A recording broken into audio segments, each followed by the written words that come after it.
Այս կադրերը, որոնք նոյեմբերի 27-ի գիշերը արագորեն տարածվեցին համացանցում, ցնցել են հայ հասարակությունը։ Դրանցում զորական գյուղի միջնակարգ դպրոցի աշակերտներն են, որ դաժան ծեծի եւ նվաստացման են ենթարկում Նոյեմբերյանի պետական քոլեջի ուսանողի։ Քննչական կոմիտեն քրեական վարույթ է նախաձեռնել եւ հանրային քրեական հետապնդում հարուցել 5 անձի նկատմամբ։ Դատարանը որոշում է կայացրել մասնակիցներից 4-ին կալանավորելու մասին, թեև հետագայում մերժել է կալանքը երկարացնելու միջնորդությունը։ Գործը նոր երանգ ստացավ, երբ պարզվեց, որ հիմնական հարձակվողներից մեկը Վանաձոր քրեակատարողական հիմնարկի բարձրաստիճան պաշտոնյայի որդին է։ Մարդու իրավունքների պաշտպան Անահիտ Մանասյանը խստորեն դատապարտել է միջադեպը, որակելով այն բացարձակ անընդունելի։ Նա ընդգծել է, որ պետությունը պարտավոր է ապահովել անչափահասների անվտանգությունը եւ պահանջել է լիարժեք ու օբյեկտիվ քննություն, ինչպես նաեւ ուսումնական հաստատություններում բռնության կանխարգելման ծրագրերի հրատապ ներդրում։ Իսկ որոնք են դեռահասների այս բռնության արմատները։ Պատանիները ավելի զգայուն են իրավիճակների հանդեպ եւ այն ինչ որ մենք տեսնում ենք,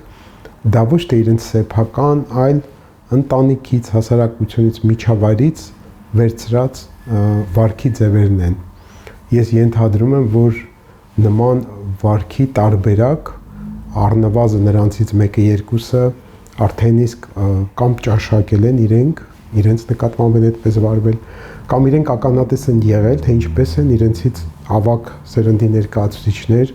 կարևորում նմանատիպ վարքի ձևը։ Ըստ հոգեբան Խաչատուր Գասպարյանի, դեռահասները հաճախ արտացոլում են ավակ սերունդների սոցիալական հիվանդությունները, ինքնության փնտրտուքի շրջանում ձգտելով հեշտ եւ արագ հեղինակության։ Նրանք արտացոլում են այն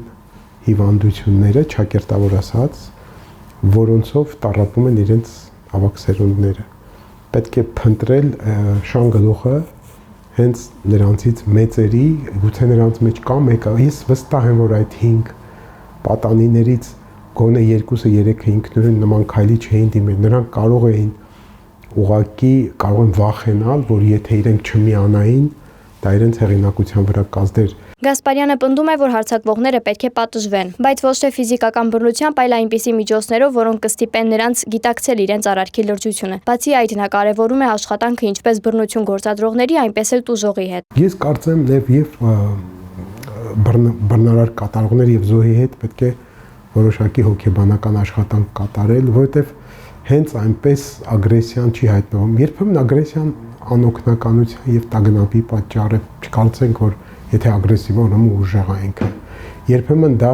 իր ճաշակած ագրեսիան է, որը ինքը փոխադրում է ուրիշի վրա։ Հանրային բուրըն արձագանքին զուգահեռ տուժողի Ալենի հայրը կոչով դիմել է օգտատերերին, խնդրելով դադարեցնել տեսանյութի տարածումը, քանի որ դա լրացուցիչ ցավ է պատճառում ընտանիքին։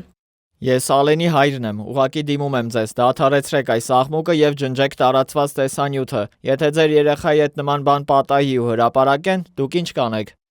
Մասնագետը բացատրում է, թե ինչու են երեխաներն ընտրում ագրեսիան որպես ինքնահաստատման միջոց եւ ինչ վտանգավոր, այսպես կոչված էժան հեղինակություն է նրանք փորձում ձեռք բերել, չգիտակցելով, որ բռնությունը ծնում է նոր բռնություն։ Նրանք, ովքեր բռնարարք են կատարում, մի օր կարող են բռնության զոհ լինել իրենք եւ շատ կարևոր հանգամանք էլ կա այն է, որ պատանեկան տարիքը ինքնության փնտրկուքի տարիք է, երբ որ պատանիները ուզում են հասկանալ ով են իրենք, ուր են գնում, ինչ մասնագիտություն են ընտրելու, որն է իրենց արժե համակարգը եւ այդ փնտրտուքի մեջ էժան ձևով հեղինակություն վայելելը, ստանալը, հատկապես թույլին վնասելով, թույլին ֆիզիկական բռնության ենթարկելով, ինչպեսին որքանով որ ես հասկացա այդ նյութերից այդ բուլինգի տարբերակն է, որ տեղի է ունեցել, այդ ճանապարհով նրանք դառնում են դոմինանտ եւ ցավալի է, որ երբեմն դա կարող է իր հասակակիցների մեջ հարգանք առաջացնել, որ ինքը ուժ է գործադրել, ուրեմն հարգանքի արժանի։ Վերաքննիչ բողոք կներկայացվի քոլեջի ուսանողին ծեծի ենթարկածներին չկալանավորելու որոշման դեմ։ Ըստ մասնագետների, կանխարգելու մկրտությունը եւ անպատժելիության մթնոլորտի վերացումն են միակ ճանապարհը կանխելու նման ողբերգությունների կրկնությունը։ Եթե դուք ուզում եք ինքնահաստատվել, մտածեք, ինչ լավ բան կարող եք անել ձեր հայրենիքի, ձեր ընտանիքի, ձեր արհեստի, արվեստի, գիտության այն ոլորտներում, որտեղ որ դուք ունեք կարողություններ,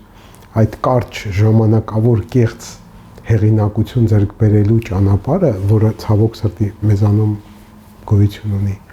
ինքը հեռանկարային չէ եւ նաեւ մենք պետք է ամբողջ հասարակությունով եզրակացություն անենք սրանց ինչ դաս ունենք վերցնելու, ոչ թե լռենք իմանալով այդ մասին, անտարբերության մատնենք, քանի որ մեզ չի առնչվում։ Աննա Հարությունյան, Վարդան Պողոսյան, Դավիթ Եղիազարյան, Reopen Media։